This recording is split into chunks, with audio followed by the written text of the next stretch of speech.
নমস্কার বন্ধুরা, কেমন আছেন আপনারা? আশা করছি সবাই ভালো আছেন। তো প্রতিবাদে কলমে প্রকাশিত আজকের একটি অত্যন্ত গুরুত্বপূর্ণ খবর হলো অনিয়মিতদের নিয়মিতকরণে একই রাজ্যে দুনিয়ম, তা নিয়ে খুব দেখা যায় রাজ্যে।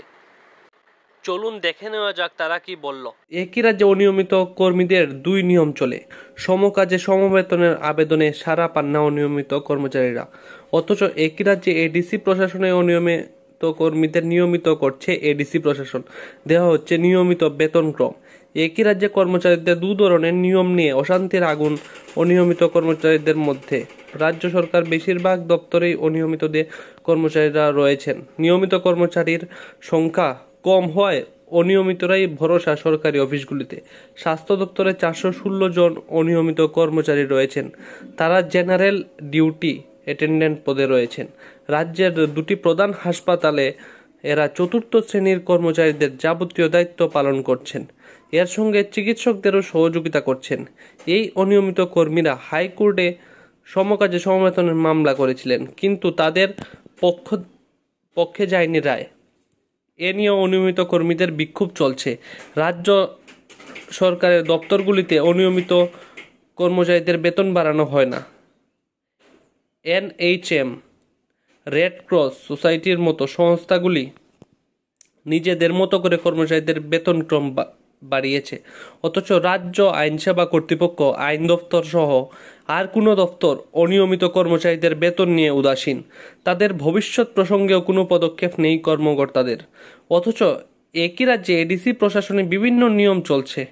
রাজ্যের বিজেপি জোট সরকার ক্ষমতায় আসার পর অনিয়মিত কর্মচারীদের নিয়মিতকরণের বাধা হয়ে দাঁড়ায়, অথচ এডিসি প্রশাসন গ্রুপ সি এবং গ্রুপ ডি পদে অনিয়মিতদের নিয়মিত করেছে। গত 1 জুলাই SF2 এর নং ফাইল থেকে এক অনিয়মিত DRDW কর্মীকে নিয়মিত বেতনক্রম দেওয়া হয়েছে। একই ফাইল থেকে এক DRDW কর্মীকে গ্রুপ সি পদে নিয়মিতকরণ করা হয়েছে। এই বিজ্ঞপ্তি জারির পর থেকে ক্ষোভের আগুন বেড়েছে রাজ্য সরকারের অধীনে কর্মরত অনিয়মিত কর্মচারীদের মধ্যে। এ নিয়ে ত্রিপুরা হাইকোর্ট আবারও যাওয়ার জন্য প্রস্তুতি নিচ্ছেন অনিয়মিত কর্মচারীদের একটি অংশ।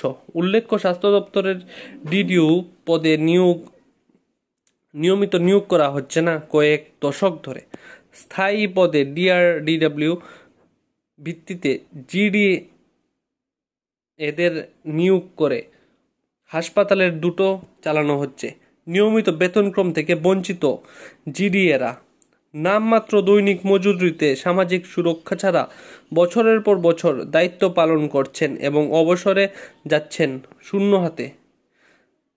GD-এরা চাকরি নিয়মিতকরণে অনিয়মিতকরণ সাপেক্ষে সমকাজে সমবেতনের দাবিতে রিট মামলা দায়ের করেছিলেন 2021 সনে। রিট মামলায় উচ্চ আদালতের একক বিচারপতি 8/2/2022 সনে GD-এদের নিয়মিতকরণের প্রশ্নে রাজ্য সরকারকে সিদ্ধান্ত নিতে নির্দেশ দেয় এবং নিয়মিতকরণের সাপেক্ষে GD-এদের সমকাজে সমবেতন প্রদানের নির্দেশ দেয়। পরবর্তী 6 মাসের মধ্যে কার্যকর করার নির্দেশ দেন এক বিচারপতি। রাজ্য সরকার রায় মেনে নিতে পারেনি। একক বিচারপতির রায়ের বিরুদ্ধে আপিল করে রাজ্য সরকার। আপিলে সরকারি আইনজীবী বলেন যে নিয়মিতকরণের প্রশ্নে বিবেচনার নির্দেশে রাজ্য সরকারের আপত্তি রয়েছে। GD-এদের নিয়মিত করা সম্ভব নয়। আপিল রাজ্য সরকার সমকাজে সমবেতনে প্রদানের নির্দেশ নিয়ে উচ্চবাচ্য করেনি। উচ্চ আদালতের ডিভিশন বেঞ্চ 8/2/2024 তারিখে আপিল মামলায় নিয়মিতকরণের প্রশ্নে একক বিচারপতির নির্দেশ খারিজ করে দেয়। এডিসি প্রশাসন পারলে একই রাজ্যের বিজেপি জোট সরকার কেন নিয়মিতকরণ করতে পারছে না তা নিয়ে প্রশ্ন উঠছে। অনিয়মিত কর্মচারীদের প্রতি সরকারের উদাসীনতা এ বিষয়ে প্রকাশ পেয়েছে বলে অভিযোগ।